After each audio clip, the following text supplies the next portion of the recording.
I'm Eva Oh, and this is the Teakink podcast. I've been a dominatrix since 2011, and I would like to spill the tea on my life. Thank you for listening.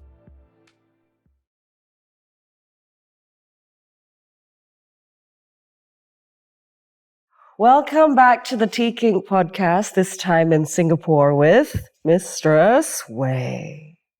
Hello, Mistress Wei. Nice to see you again. Nice to see you again, back in Singapore. Yes, sunny Singapore. Where the sun is mostly out and the food is great. The kink is more plentiful than people imagine. Yes, right? I agree. Mm-hmm. Definitely. Well, we met here and you primarily are here. Yes, I'm based here. Yeah. And even though when people think of Singapore, I don't think they think of two doms sitting in front of a cage. Never. But here we are. I think most people don't even think about kink or exploring when it comes to Singapore. You think about people putting themselves into boxes and being very organized. I mean, it is a box. True, it is a box. But I guess we do it in different ways. And how long have you been exploring kink? I have been exploring consistently for 5 years. Okay. Inconsistently, I would say probably a decade already. Nice. I think all of us start figuring things out when we're a teenager. And I think that's when I started figuring things out on my own. I think this also is attributed to us having proper sex education in Singapore. Okay. And I think after you have that knowledge and that basic knowledge, you're equipped with it, then you're like, so what's the next higher up from that? Like, how do you elevate it further? Okay. Not only with yourself, but with someone else. So do you remember what kind of got you started 5 years ago thinking about, let's make this more consistent? Someone reached out to me on Instagram. And this person was like, do you want to be a dom? Like for a date? No, it's more of like, hey, I'm in this. Do you want to try it too? Because I think you have the propensity for it. Okay. Like, is this what people are doing? That's not what my DMs even look like now. My DMs are weird. They're surprising. Okay, I wouldn't say weird, surprising. Okay, and did you know what it was at that point? At that point, I knew what the person was talking about. Yeah. I just could not, visualize that this is in Southeast Asia. Okay. Yeah, I couldn't visualize that this is happening between people on a daily, or should I say on a weekly? I don't know how often people do this. I mean, they're doing it daily, but maybe not different people, different days. Maybe not so intensely, And this person reached out to me. I said no for 1 month. I was like, no, it's okay. We were texting on and off. It was good conversation. Yeah. And we built a level of trust. Okay. And I said, okay, let me have a look. Okay. So popped into the venue that she gave me. Then I watched the session. Oh, wow. That's nice. And I was so shocked and overwhelmed at first. That was the first time you'd seen a session? Yes. Wow. And it was a lot of things going on. Like there was so many toys. There's so many outfits. Yeah. Everything was actually very proper, very neat, very pretty, some of the toys really. And that caught my attention. Okay. And that's like, the submissive was like, I like her. Can she come back? And I said, yeah, okay, I'll come back. And that sub is still with me 5 years later. Wow. So I think I'm doing a good job. Yeah. I'm not bad. Yeah. Do you specialize in anything, do you think? In the beginning, I just did what I felt was most comfortable for me. And then now I realized that, hey, let's stick to something that I really like the most. And I said, I will do latex.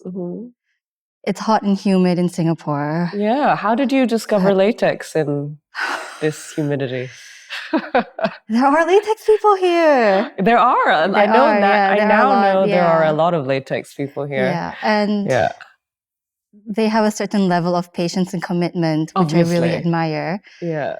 And I had a friend who showed me his latex and I tried it and I was like, oh, I need more. Yeah. Like, he's like, are you sure you want to do more? Because like the keep up is crazy here. It's expensive. Shipping it here is difficult sometimes. And I said, it's okay. I have a background in logistics. I'm good at negotiating and getting things to me, so why not do it? So that's how I got into it. And over time, I explored not only in Singapore, but also in a little bit in Australia, a bit in Europe. And that's when it just expanded from there. Yeah, it becomes a problem quite easily. I know. They multiply. Breeding. But what does the latex community look like in Singapore? Latex community. Is there a latex community? Yeah, there is a latex community. Right? Yeah. Do you meet up or? We do meetups once in a while. Yeah. They're private, they're small, they're cozy. They're sweaty. They're sweaty for sure. They're oily. Sometimes we will bring our toys, our equipment, and then we will try it with one another, share tips. So it's very laid back. It's very chill. It's not something that requires a lot of stimulation. Because the stimulation already comes from us being in it. And then engaging in conversation or like in little bit of physical touch. So that's what it's like. And I'm quite happy to see it growing slowly, steadily. And I like that people enjoy being educated about it before stepping into something. So I think that's wonderful. Yeah. Yeah. And are there other aspects to the kink community in other aspects? Like, do people just meet generally, not just around latex?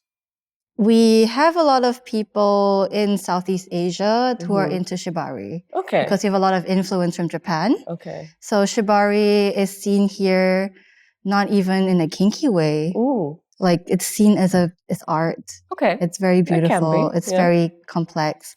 So Shibari is a very big thing here. A little bit of impact play. Do they do events? They do events. There's some events, there's some exhibitions. I'm glad there are quite a number of people who are doing workshops. Those are fun to attend as well. Yeah. How many people are at them? Workshops are they're a cozy size, sometimes 6, sometimes 10. And do you know everybody at them? Is it pretty much always the same people or is it sometimes randoms?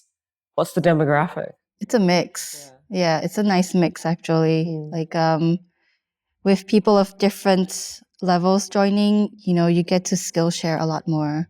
There's a lot more interaction. I think it's quite beautiful. Like when there is a space to grow, it actually grows really fast. And I'm glad to see it developing here. Yeah. How many people would you estimate are kinky in Singapore? Oh my gosh. Or are coming to the community things? Oh, that's a difficult one. Yeah. Estimate. Like I would say that, say in London, we do a party like every 3 days, or maybe there's like on the weekend, there's 3 parties in a night, right? Like a sex party. And there might be 1,000 people at each. How do you choose which events to go to? I just go where my friends go in the end. Okay, you follow the vibe. I follow my familiarity. I'm kind of like that. But or if there's something that really sounds challenging, I might check it out. But so I don't know. But based on that, like you could easily get 1,500 people at a sex party in London in a weekend. In a night. Oh my God. There might be 4,000 at one massive party. and then like 200 another, so 10, let's say on any given weekend, there's 15,000 people. Whoa, that's like indulging in a sex party of some sort, probably. And I thought German fetish ball was big. I mean, this is across the whole town in probably small groups as well. Yeah. We are not.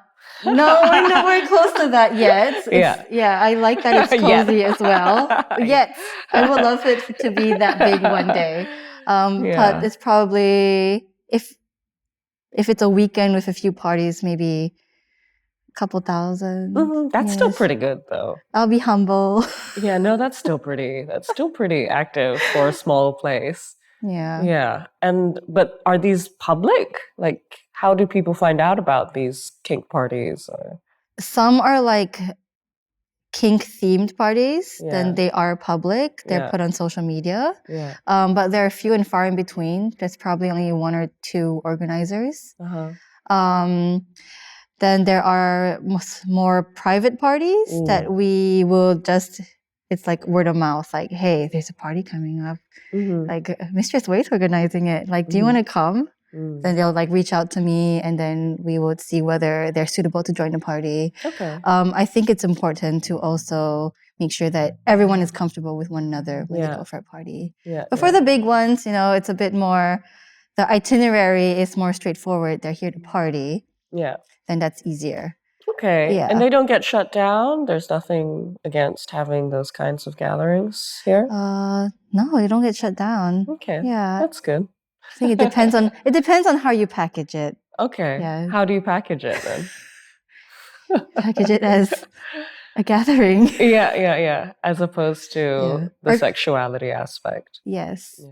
It's a bit sad that we have to sometimes shy away from the sexuality aspect, even though it is the part that makes it fun. And I think there are a lot of different parties for different people, depending on what they're looking for. The more public ones, it's like going to a club in Berlin, let's just say that. But the private ones are more of diving into the kink or fetish itself. And the private ones are definitely more regulated. And I like both equally, depending on my mood. That's interesting to think that the private ones are more regulated, seemingly. Because in my mind, I guess I would expect that they get looser because they have less eyes looking at them. I think in Singapore we're a bit more, we like to be a bit more proper. They're more comfortable in the proper. In a club, like it's dark. You're having drinks. You're listening to music. Like I can hide in a corner. But at the kink party, you usually are very aware of everyone and what's going on, and you try to make sure that everyone is comfortable with each other. Because there's so much more energy being exchanged in an intimate setting as compared to a large party. And I quite enjoy the contrast as well. So it's cool. 5 years in, how are you feeling about your journey into kink? I would say, from what I know, you've done quite a lot in not like a crazy huge amount of time. Like, you run gatherings, you've done the logistics around cages and latex, you've traveled a lot with what you've been up to. After just witnessing a session for the first time 5 years ago, like, are you happy with where things are at? Do you have thoughts about what you'd want more? Is there anything you want more? I actually never thought about my journey too much until you mentioned it. Like, I remember our first call that we had. Was it our first mentorship call? Was it 2 years ago, 1 year ago? Maybe. No, longer than a year ago. Really? Time flies so fast. I remember that call, and I was so nervous, and I even wrote down what I wanted to tell you. And I think you told me that I needed to get a little bit out of my head and see like what I have already done, and then work from there. And that helped me a lot. Oh, good. I'm glad. Like, I'm not in here so much anymore. I'm out here and like enjoying the fruits of your labor. Yeah. You know? Yeah. And I think with what you told me in mind, I did like, okay, I'm gonna do all these things that I feel like doing. And I never actually thought about how I managed to do it in such a short amount of time. And I think I have a level of consistency that other people think I'm crazy when they see how I work. I don't know, I just follow what I enjoy doing. If I don't want to do it, then I just don't do it. Like for this year, I'm not traveling as much. I said, no, come to me. Yeah. Okay, I'll stay here. Come to me. Yeah. Yeah, it's exhausting. It is. I mean, it can be wonderful and stimulating, but for the same reasons, that's why it can be really tiring. Yeah. Like I don't know how you traveled so much last time. I was like, where is she again? I was younger. I was younger. Oh man. Also, like the tail end of COVID, I was desperate to see people. Yeah. So, you know, it was motivating to live out of a suitcase for a year. Yeah. Not anymore though. Yeah. Now, just, I don't know. Who knows what will happen? But for now, I'm pretty happy being quite settled. Yeah. And also, you know, having all the dungeon gear finally in one place. Yeah. It's hard to leave it. It is. I always feel a bit sad when I travel and I'm like, oh, my stuff is here. I can't bring it with me. Yeah, I know. It's hard to take a torture chair. I like a good torture chair. You know? Yeah, yeah. Well, if you spend more time in Germany, I have some recommendations. Okay, that's great. Yeah. Yeah. But Singapore, I mean, there's a lot going on, clearly. You're giving me some really big numbers. I didn't even realize that that was happening because when I do party here, it's normally in very small groups. So like 15 of us in somebody's apartment, you know, which I like. Yeah. But yeah, how are people approaching sexuality at the moment? Like, do you speak to people outside of the scene much? Is there much coverage in the media about what we do?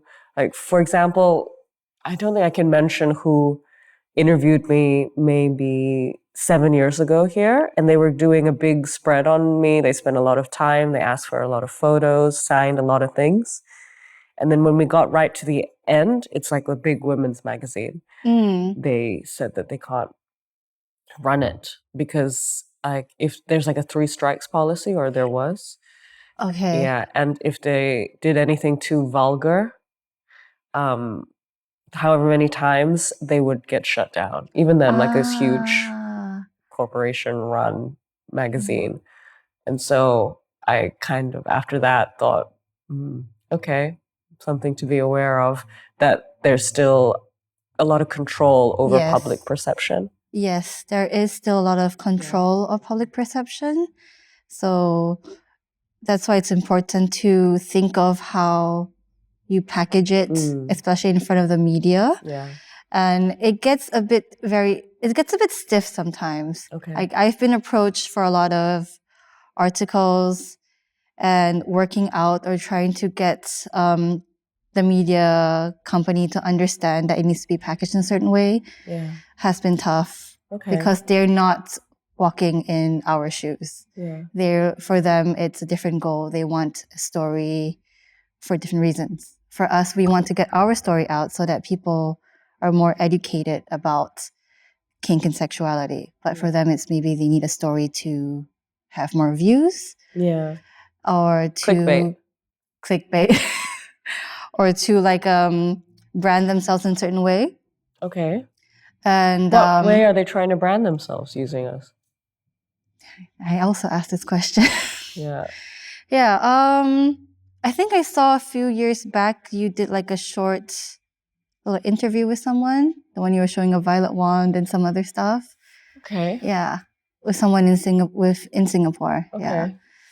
I had the same or similar media company reach out to me. And halfway I had to shut down writing it too. And I wasn't sure why. Okay. So media coverage is nice, but it's only like we only can show what's pretty on the outside. If you really want to dive into nitty-gritty, it's really going for in-person events or word of mouth, which is not a bad thing, because from there you can kind of get a reference of the people that you're interacting with. At the end of the day, we're still exchanging energies. We want to reduce our strain or not be drained too much into people. Where are you listing these events? Where am I listing these events? Do you have dice here? Dice? It's like it's like you can find events, right? Yeah. And you can just buy tickets online. I've used it in Berlin. Yeah. I don't know if dice is available here. Yeah. I hope it is. Previously, some of the events when I collaborated with sites were on PTix. Okay. Yep. Because PTix has different functions. You can only show it to certain people, so you don't get too much out of control. So PTix was good. Okay, so it's very much word of mouth then. Yeah, I mean, social media is great.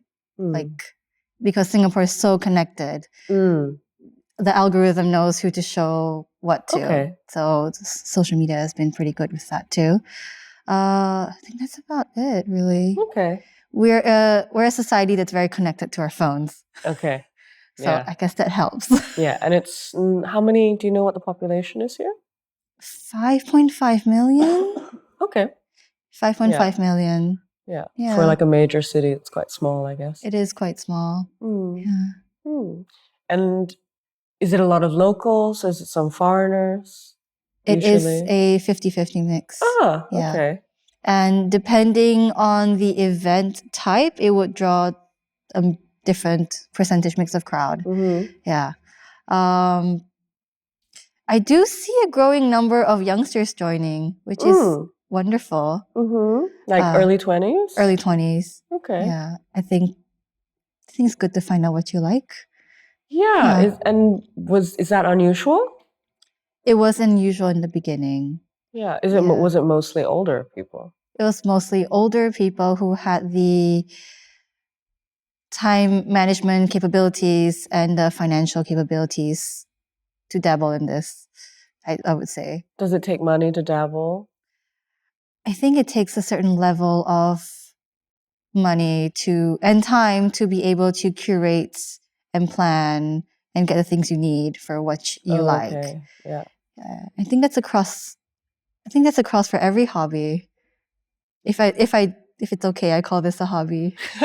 Yeah, of course. Yeah. I mean, it's a very large hobby. Yeah, it's a very large hobby. It's a very diverse hobby. That's taken over a lot of your life, but sure. Yeah.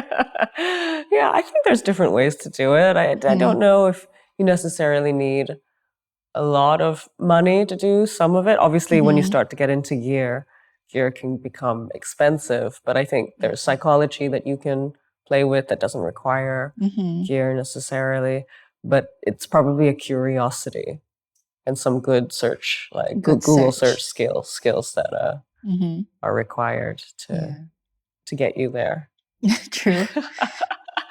But Singapore has a lot going on, apparently, and even specialized events, and social media somehow is still kind and disseminates that information.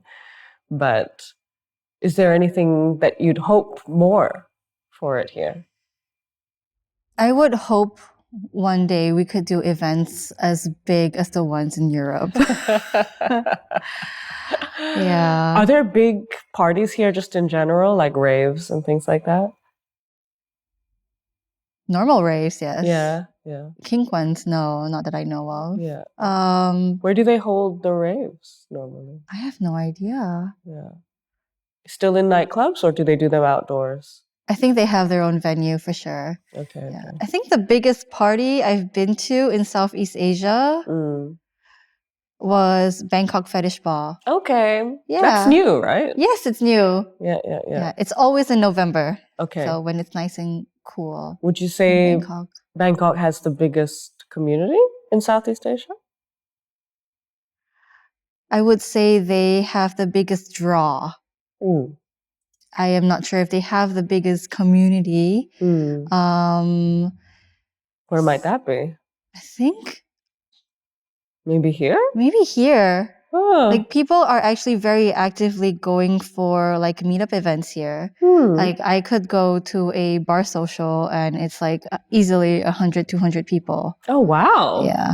And that's not counting the people who don't like to socialize.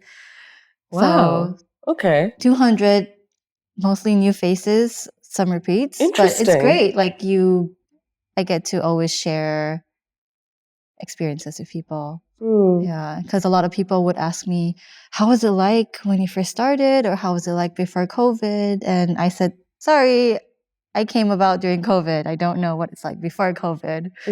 Yeah, so it is quite refreshing, I'd say.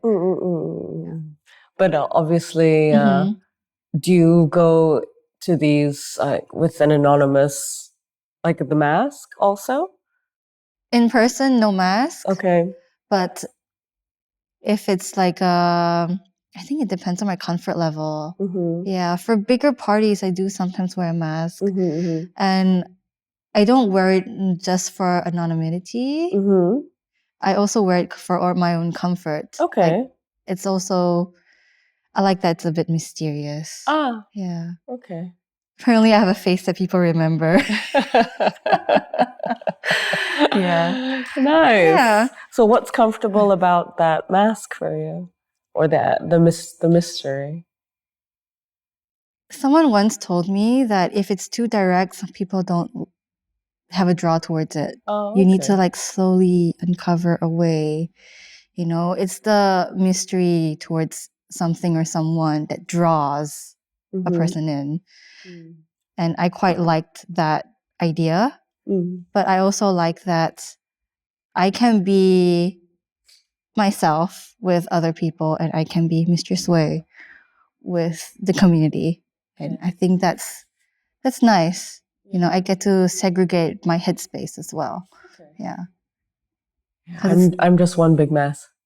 No, you're not a mess. You're not. I don't think it's necessarily a bad thing, but how do if it's okay, I ask questions. Of course. Like, how do you deal with the lack of anonymity? Like, where you go, people know you're Eva. Well, it depends where, right? I think it's still very context driven. That said, I think in most major cities these days, I get approached by very excitable women, which is fine. Yeah, I'm very happy for that. And I think you were asking if I was, how that sort of felt. How does it feel that people in public notice you? I think because of the context of it, it's usually they're very grateful for my existence and it seems to help them with something. And so I think because, that's really lovely. I'm quite grateful for that interaction. Yeah. And, that's it. And they don't necessarily want to talk for very long or anything. It's just more an acknowledgement and then we move on with our lives. That's nice. Yeah. I'm grateful for your existence. Oh, thank you. And are you? Yeah. So no, it's quite sweet. I guess, it's not like I'm followed by I was only followed by paparazzi once, and that was at Cannes Film Festival. And they were following everybody. So that was weird. But, and then they started selling my signature. I find it on the internet too. Wow. Yeah. But apart from that one time, it's just pretty sweet, I think. But when do I worry about my anonymity? I guess a little bit around, when I'm going for an apartment or something like this. Yeah. Yeah. I think I'm more concerned that people it's not like fans, women, queer folk that I worry about. It's more people who might become obsessive, maybe, and then bother me when I don't want to be bothered, like at my home or something. Yeah. Yeah, that's the only thing that I would have any concerns about. But in general, at events, I'm pretty used to it, and I don't mind it. And I also don't have, I'm pretty comfortable being stupid and silly in front of anybody. Yeah. Okay. Even though maybe it doesn't seem like it. And so at parties, I let loose and I'm fine. And I know people are watching and maybe talking, but I don't care. That's just my reality. And if people are not going to be happy with what they see, then that's not my problem. Yeah, that's their problem for sure. Yeah. And it's a little bit like having an audience also, it can add a dimension to something. So I guess that's how I see it currently. Mm-hmm. I don't know, maybe it will change. Maybe I'll become more self-conscious at some point. But for now, it's just part of the game of life. Yeah. I really admire how you go about with it. Like, you embrace it. Yeah. I mean, what you gonna do? Yeah. I think resistance is too exhausting for me. It is exhausting. I feel like I figure out a way to accept it, perhaps, is my way of dealing with it. Yeah. I eventually want to get to that stage. Yeah. I think in Singapore, where everything and everyone is so interconnected, and we still have to, I wouldn't say we have to, I shouldn't say that. We are still used to following traditional cultural habits from how we were brought up. Like, your face is like who you are, it's your brand, and it's really difficult to have it wear different masks but still being the same face. Yeah. So I think that's why I'm still comfortable with a mask on. Yeah. I do want to reach that stage that that I can accept that this face has multiple facets. Yeah. That would be very beautiful. And I actually find it a little bit spiritual. You can reach that stage. Well, I don't know. I mean, that's why we are able to, even makeup or even different outfits. I think it's nice to use the external to manifest an internal state sometimes too. But I guess it's more about whether we're aware of that process that makes the difference. I think maybe when we're unaware is the only time when there could be an issue. Yeah, true. Sounds like you're very aware. A bit too aware sometimes. Your theme. Asking you multiple questions. But thank you so much for having me. And it's good to see you again. It's good to see you too. It's amazing, like how much information you've gathered and you've been able to share with me about the scene that I didn't know either. And I really, it's going to be interesting to see what you've done for the scene in 5 more years, even. So. I will. I'll do my best. You're doing your best all the time. You don't need any encouragement for that. But it's just, it's very impressive. But is there anything else that's sort of maybe that you'd like to share before we close, or that maybe came up for you in this time? From this time that we're talking, I would just really encourage people to go out and figure out themselves and what they like. Yeah. And from there, figure out what they want. I think that level of awareness and the process of becoming aware is the one that's difficult. And Singapore might be strict and we might be uptight, but we are also fun people. Yeah. And there are opportunities to figure out what the options are in order to know what we like. Yes. Yeah. I think that's lacking, but something that we can work on. Yeah. Well, thank you for giving people the options.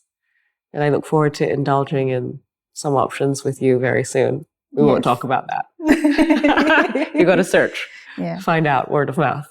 But thank you so much. Thank you. Thank you. Speak to you next time.